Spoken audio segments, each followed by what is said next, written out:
बाळा, आता केवळ एकदा हे औषध लाव आणि मग विश्रांती घे. नको, त्यानं काय बी नाही होणार, मला ठाव आहे. अगं असं कसं काही नाही होणार, आपण प्रयत्न तर करून पाहू. नको, मला भ्या वाटतंय. मी आहे ना बाळा. नको, तू जा, मला आई बाबा हवे. बोलवतो, पण त्याआधी एकदाच केवळ हे औषध लावून घे, मग त्वरित बोलवतो.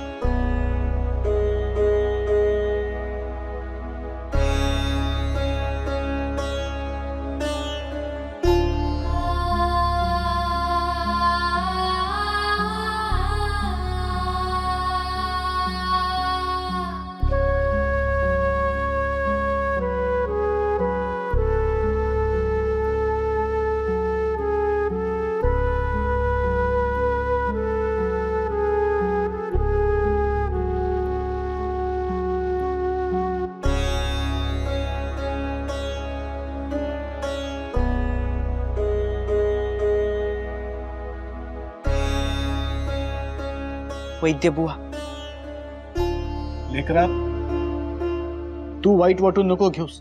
तुझा काही दोष नाही यात. असला दोष तर माझाच आहे. मीच वैद्य म्हणून माझं कर्म करण्यामध्ये असमर्थ ठरलो. वैद्य बुवा, आपण अशी आशा सोडू नका. त्या पांडुरंगावर श्रद्धा ठेवा. त्याला त्याच्या लेकरांची काळजी आहे. ए रंगा, ए रंगा, रंगा, अरे आपल्या गावात आलेली ती लेकर कुठे आहेत रे बाबा? हा?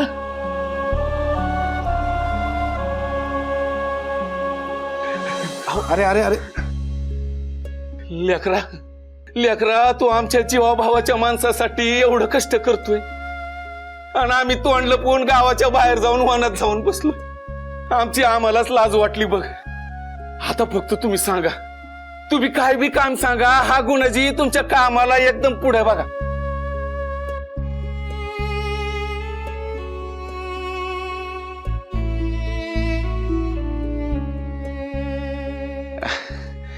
कशी आहेस बाळा? बरं वाटतंय ना तुला? बघू.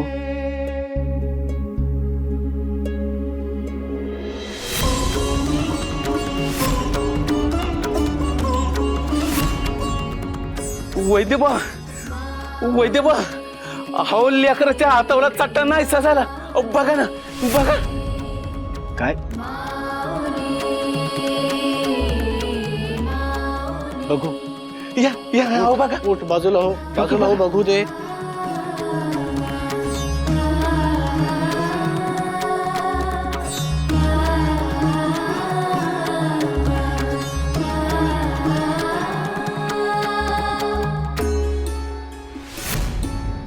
चट्टे खरंच नाहीसे झालेत.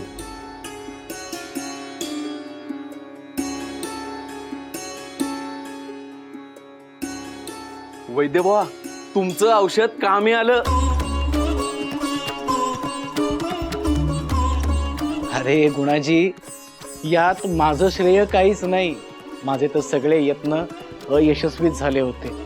सगळी किमया या लेकराची आहे रे बाबा.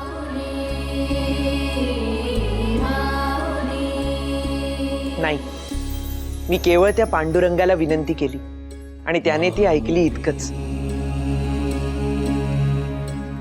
आता तुम्ही हे औषध तुमच्या वडिलांना लावा, तेही नक्की बरे होतील. होय, नक्की लावावे.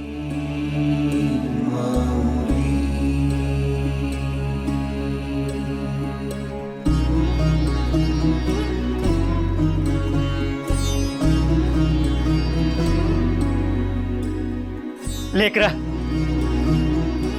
तू माझ्या लेकीला नवा जन्म मिळून दिलास. सांग मी तुझ्यासाठी काय करू.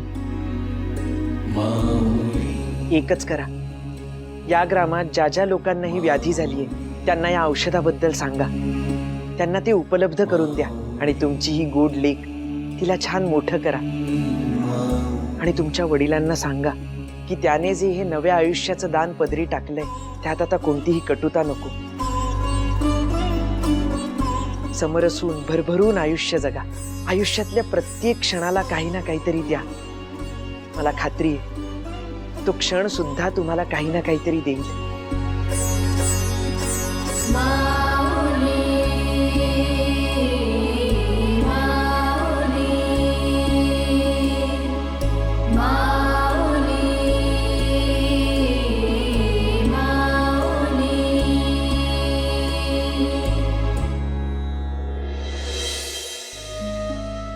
ही व्याधी इतक्या अवचित पसरली की कोणाला काही समजायच्या आतच तिनं वादळाचं रूप घेतलं.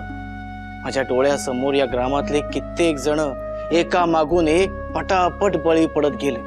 मला तर असं वाटायला लागलं की आता ही व्याधी सर्वनाश केल्याशिवाय थांबणारच नाही. आणि इतक्यातच या ग्रामात तुमचा प्रवेश झाला. या विनाशाला आटोक्यात आणण्याचा तुम्ही नेटानं यत्न केलात. हरवलेला माणुसकीचा झरा तुम्ही परत आणला. ज्ञाना, त्या व्याधीनं माझा लेक गिळला. ज्याच्यासाठी रात्रीचा दिस करून जगत होते तो डोळ्यात देखत पाहता पाहता गेला. अन्य काय बी करू शकले नाही. ज्याला नाऊ खाऊ घातला, अंगा खांद्यावर खेळवला, तो कधी मोठा झाला हे कळलं बी नाही. त्याच्या विश्वासावर उद्याचं सापान पाहत होते, पण ही वावटळ आली आणि होत्याचं नव्हतं होऊन बसलं. तरणा ताठा पोर असं डोळ्या देखत जाताना पाहताना एका आईसाठी किती वेदनादायी असू शकतं.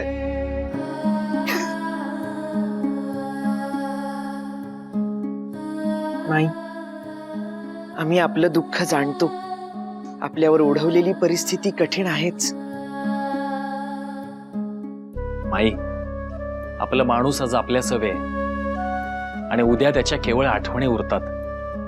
ही परिस्थिती आमच्या चांगल्याच परिचयाची आहे, पण तरीही आपण या परिस्थितीला धीरानं सामोरं गेलात. हे सारं तुमच्यामुळे झालं पोरांनो. माझा एक लेक गेला, पण त्या पांडुरंगानं मला सोन्यासारखी 4-4 लेकरं दिली आहेत.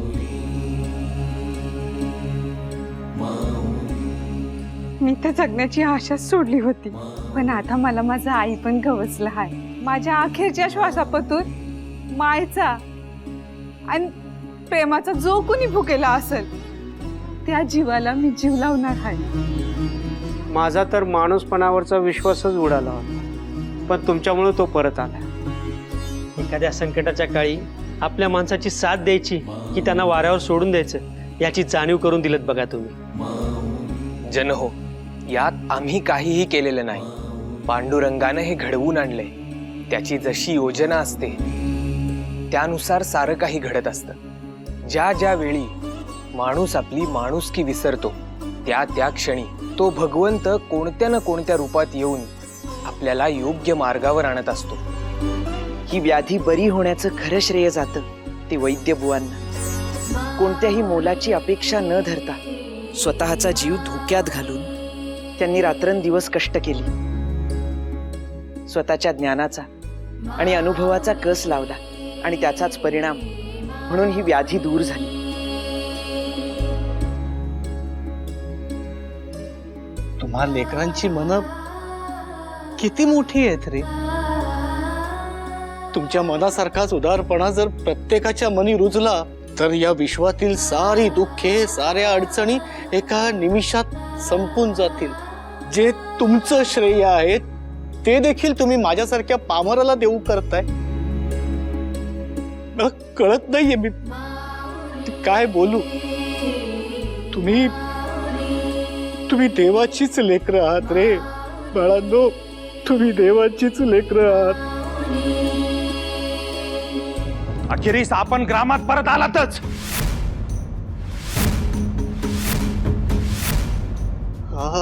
गप्प बजावून बी माझं ऐकलं नाही ना.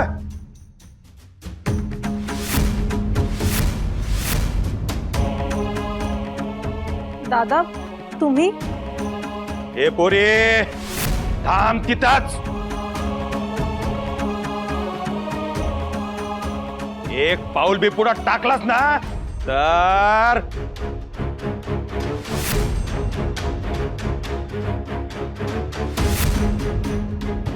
ए पोरी वय माग म्हटलो ना, तुला कळत नाही का मी काय म्हणतोय ते?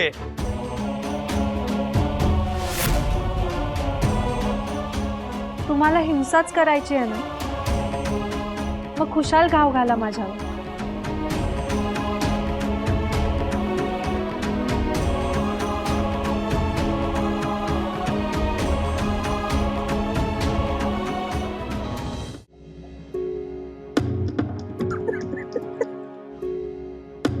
ऐक पोरी माझं ऐक.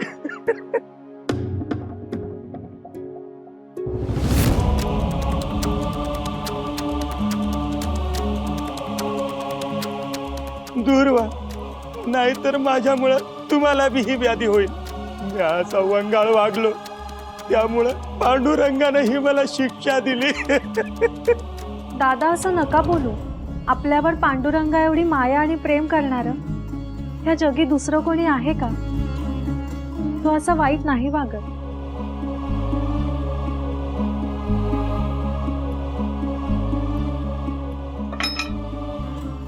मला व्याधी झाली असताना बी तुम्ही समधीजण माझ्याशी प्रेमानं वागत्यात.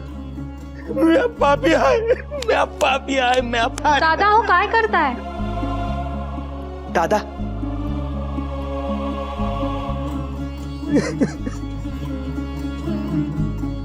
चला.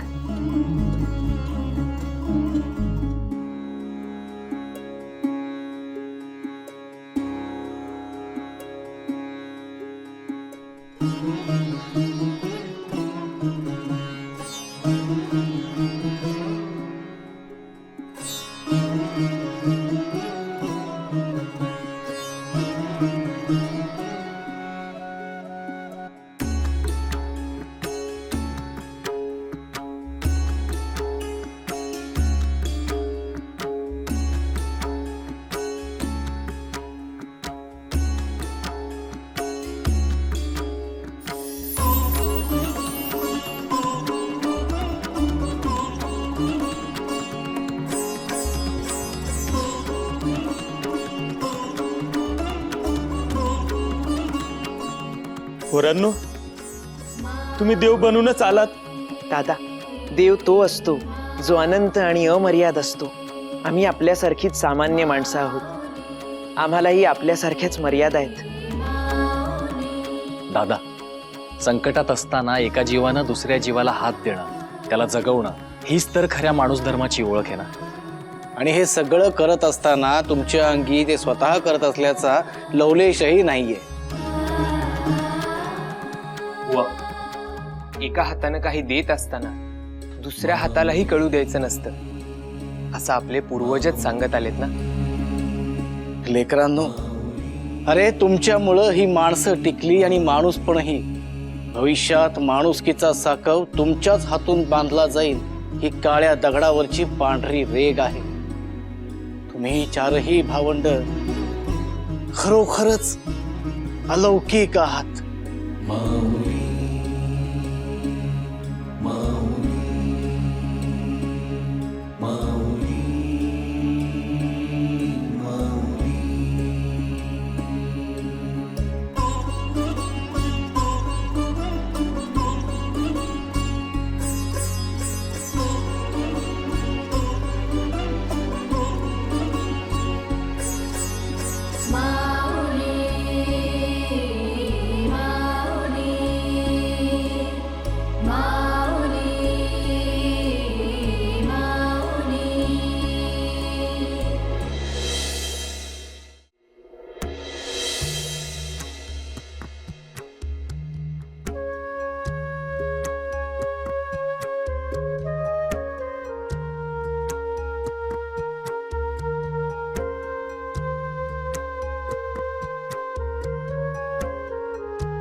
पांडुरंग हरी वासुदेव हरी पांडुरंग हरी वासुदेव हरी पांडुरंग हरी वासुदेव हरी पांडुरंग हरी वासुदेव हरी पांडुरंग हरी वासुदेव हरी पांडुरंग हरी वासुदेव हरी बोला गोपाल कृष्ण भगवान की जय.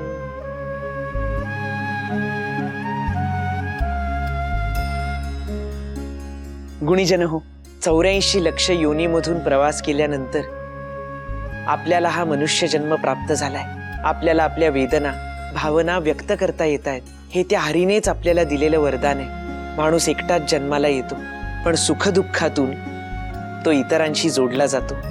जन्म आणि मृत्यू या 2 ध्रुवांमधलं अंतर हे एकट्याने नाही, तर एकमेकांचे हात गुंफून पार करायचं असतं ना. स्वच्या अट्टहासातून झालेल्या आरंभाचा जेव्हा आपणापाशी अंत होतो, तेव्हा सारं सहज आणि सोपं होऊन जातं. हे आपणच तर दाखवून दिलं. आणि हा मनुष्य जन्म जर सार्थकी लावायचा असेल, तर आपल्या अंतरीच्या माणुसकीची ज्योत ही तेवत ठेवायला हवी. कारण या भूतलावर मनुष्य जन्म मिळणं हीच सर्वात मोठी सृष्टीची संजीवनी आहे. मनुष्याला त्याच्या व्याधी सवे इतर प्राण्यांच्याही व्याधी कळतात, आणि त्यावर उपचार काय असावेत हे शोधण्याची बुद्धीही त्याच्याकडे असते, जी सृष्टीतील प्रत्येक जीवाला उद्धरते. सिद्धी प्राप्त असलेले लोक हे ईश्वरी आदेशाशिवाय त्यांच्या सिद्धीचा वापर करू शकत नाहीत. पण आपण साऱ्यांनी हे जाणलं पाहिजे की आपल्या ठायी असलेली अपार जाणीव आणि अमर्याद क्षमता हीच आपली खरी सिद्धी आहे.